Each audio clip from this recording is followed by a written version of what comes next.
우리에게 주시는 하나님의 말씀은 열왕기하 9장 14절부터 26절의 말씀입니다. 이에 nim시의 손자 여호사밧의 아들 예후가 요람을 배반하였으니 곧 요람이 온 이스라엘과 더불어 아람의 왕 하사엘과 맞서서 길르앗 라못을 지키다가 아람의 왕 하사엘과 더불어 싸울 때에 아람 사람에게 부상한 것을 치료하려 하여 이스라엘로 돌아왔던 때라. 예후가 이르되 너희 뜻에 합당하거든 한 사람이라도 이 성에서 도망하여 이스라엘에 알리러 가지 못하게 하라 하니라. 예후가 병거를 타고 이스라엘로 가니 요람 왕이 거기에 누워 있었음이라. 유다의 왕 아하시야는 요람을 보러 내려왔더라. 이스라엘 망대에 파수꾼 하나가 서 있더니 예후의 무리가 오는 것을 보고 이르되 내가 한 무리를 보나이다 하니 요람이 이르되 한 사람을 말에 태워 보내어 맞이하여 평안하냐 묻게 하라 하는지라. 한 사람이 말을 타고 가서 만나 이르되 왕의 말씀이 평안하냐 하시더이다 하매 예후가 이르되 평안이 내게 상관이 있느냐 내 뒤로 물러나라 하니라. 파수꾼이 전하여 이르되 사자가 그들에게 갔으나 돌아오지 아니하나이다 하는지라. 다시 한 사람을 말에 태워 보내었더니 그들에게 가서 이르되 왕의 말씀이 평안하냐 하시더이다 하매 예후가 이르되 평안이 내게 상관이 있느냐 내 뒤를 따르라 하더라. 파수꾼이 또 전하여 이르되 그도 그들에게까지 갔으나 돌아오지 아니하고 그 병거 모는 것이 nim시의 손자 예후가 모는 것 같이 미치게 모나이다 하니 요람이 이르되 메우라 하매 그가 병거를 메운지라. 이스라엘 왕 요람과 유다 왕 아하시야가 각각 그의 병거를 타고 가서 예후를 맞을새 이스라엘 사람 나봇의 토지에서 만나매 요람이 예후를 보고 이르되 예후야 평안하냐 하니 대답하되 내 어머니 이세벨의 음행과 술수가 이렇게 많으니 어찌 평안이 있으랴 하더라. 요람이 곧 손을 돌이켜 도망하며 아하시야에게 이르되 아하시야여 반역이로다 하니 예후가 힘을 다하여 활을 당겨 요람의 두 팔 사이를 쏘니 화살이 그의 염통을 꿰뚫고 나오매 그가 병거 가운데에 엎드러진지라. 예후가 그의 장관 빗갈에게 이르되 그 시체를 가져다가 이스라엘 사람 나봇의 밭에 던지라.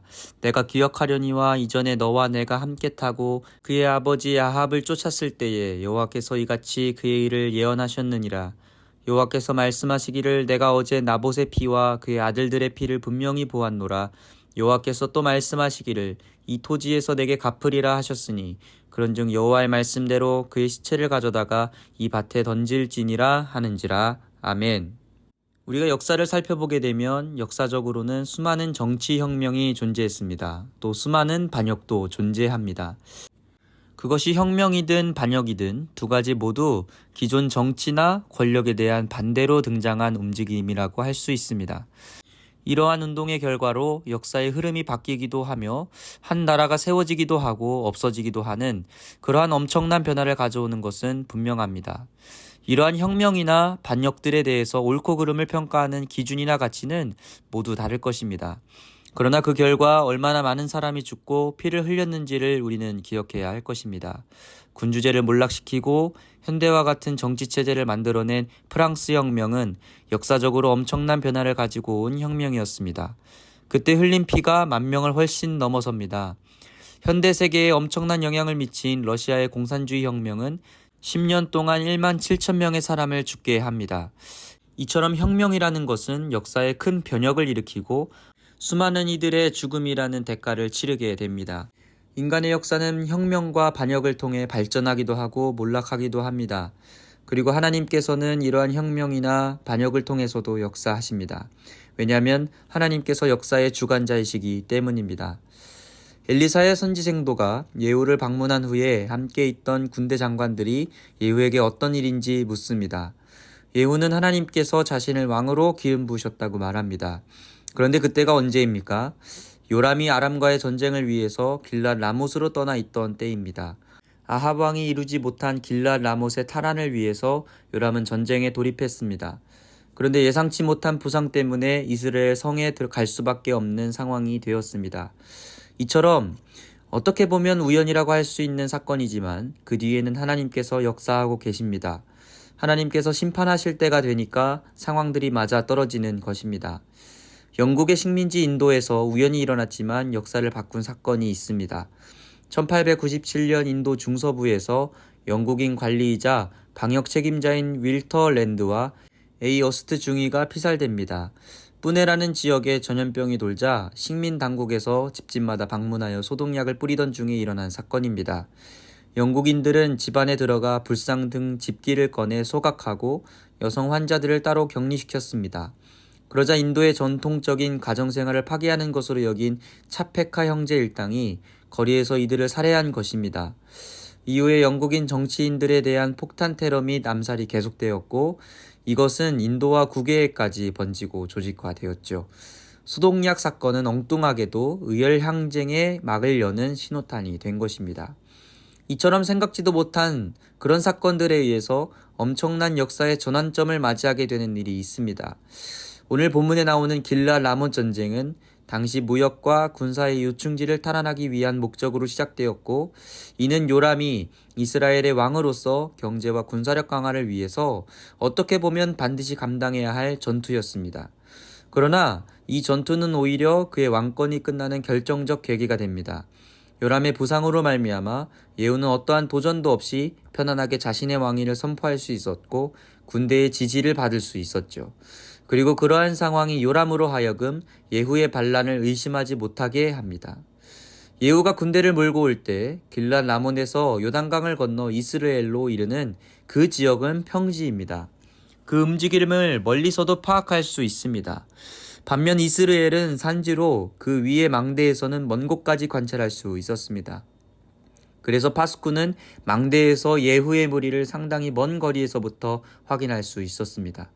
무리를 확인하고 처음 사람을 보냈을 때의 거리를 학자들은 3.2km 정도로 봅니다. 그 정도 거리면 이스라엘 성에서 상황 파악만 잘하면 충분히 방비를 할 수 있는 상황입니다. 그런데 요람은 왜 이러한 무리를 의심하지 않고 2번이나 사람을 보내고 자신이 직접 마중을 나가기까지 합니까? 당시 길랏 라몬에서 전쟁 중이었기 때문입니다. 전쟁 중에 이렇게 긴박하게 돌아오는 이유는 큰 승리를 거두었거나 큰 패배를 당해서 매우 좋지 않은 상황인 것입니다. 그래서 요람은 예후를 만나자마자 물어봅니다. 평안하냐? 이 말은 여러분 단순한 인사가 아닙니다. 상황이 어떻게 되고 있느냐 하는 전쟁의 상황에 대한 물음이었습니다. 중요한 전투이기 때문에 그 결과가 너무나 궁금한 것이었습니다. 이러한 상황들이 요람으로 하여금 예후의 반란을 전혀 눈치채지 못하게 만든 것입니다. 요람과 그의 어머니 이세벨이 북이스라엘을 장악하고 공포 정치를 펼치고 있었기에 그것이 이렇게 허무하게 끝날 것이라고 예상한 사람들은 별로 없었을 것입니다. 그러나 하나님의 때에 하나님의 방법으로 하나님은 악인을 심판하십니다. 많은 사람들이 이 땅에서 일어나는 불의한 사건의 앞에서 답답해합니다. 이 세상의 악을 두고 보시는 하나님에 대해서 때론 원망하기도 합니다. 그러나 분명한 것은 여러분 하나님의 때가 있다는 것이죠. 하박국 선지자는 하나님께 항변했습니다. 하박국 1장 2절 말씀입니다. 여호와여 내가 부르짖어도 주께서 듣지 아니하시니 어느 때까지리이까 내가 강포로 말미암아 외쳐도 주께서 구원하지 아니하시나이다. 이스라엘에서 벌어지는 온갖 죄악과 강포에 대해서 하박국은 답답해했습니다. 부자들은 가난한 자들을 착취하고 법은 억울한 사람들의 억울함을 풀어주지 않았습니다. 하나님의 율법의 말씀대로 사는 사람보다 악하게 살아가는 사람들의 모습이 더 잘 먹고 잘 사는 것을 보며 답답해한 것이죠. 이렇게 답답해하는 선지자에게 하나님의 대답은 어떠했습니까?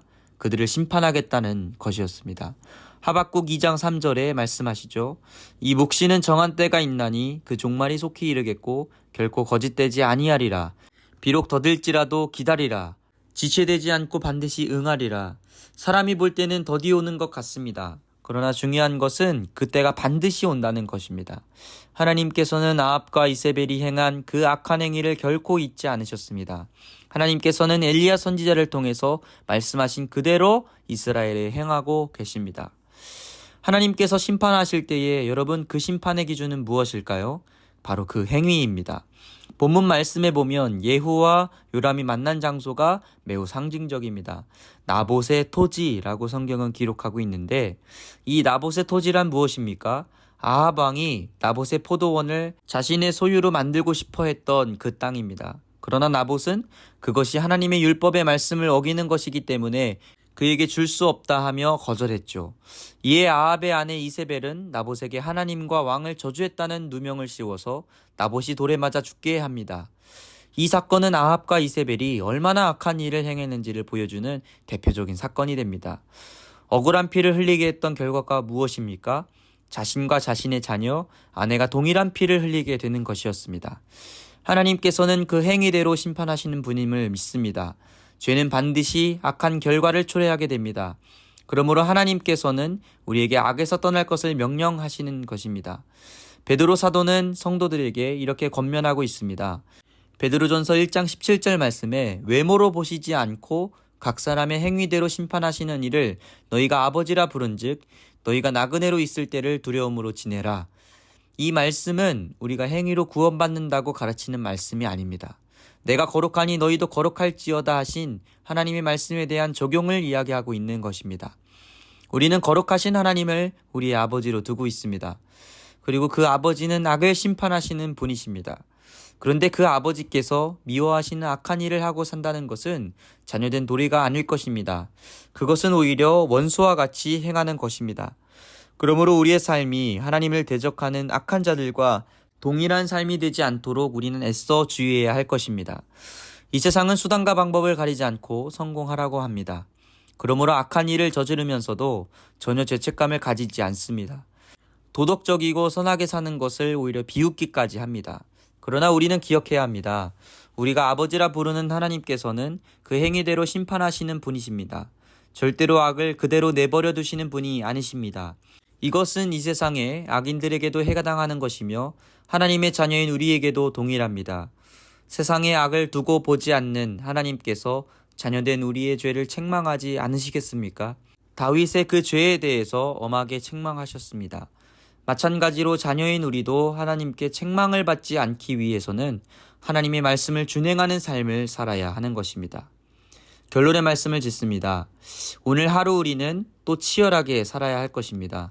현실의 치열한 현장에서 때로 우리는 악을 악으로 인식하지 못하고 행할 때가 많이 있습니다.